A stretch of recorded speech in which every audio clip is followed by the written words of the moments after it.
આજનો જે કાર્યક્રમ હતો અને જે ધરણા કાર્યક્રમને વિરોધ કાર્યક્રમ હતો અને તમારી ધરપકડ થઈ, શું અનુસંધાને હતું, શું કહેશો આપ?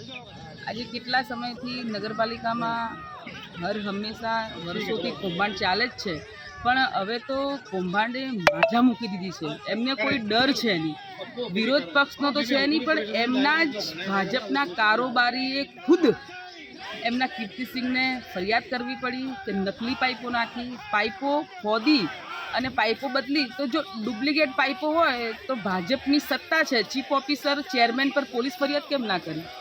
રજૂઆત અમારી એ છે કે આજે પાલનપુર શહેરની પ્રજાને તમે 500ની પાઇપો નાખો કે 1100ની પાઇપો નાખો, પાલનપુરની પ્રજાને વિકાસ જોઈએ છે, ના કે તમારો વિનાશ ને ટકાવારી.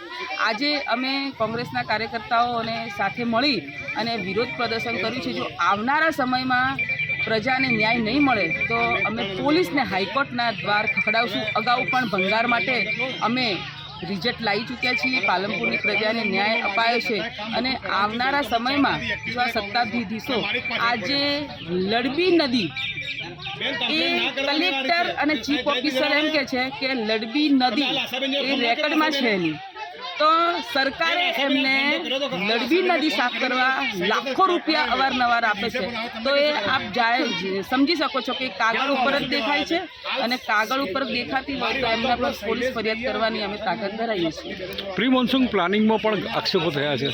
પ્રી મોન્સૂન પ્લાનિંગમાં હર વર્ષે 70થી 80 લાખ રૂપિયા આવે છે. નાળાઓ તો આજ સુધી તમે જોઈ શકો છો.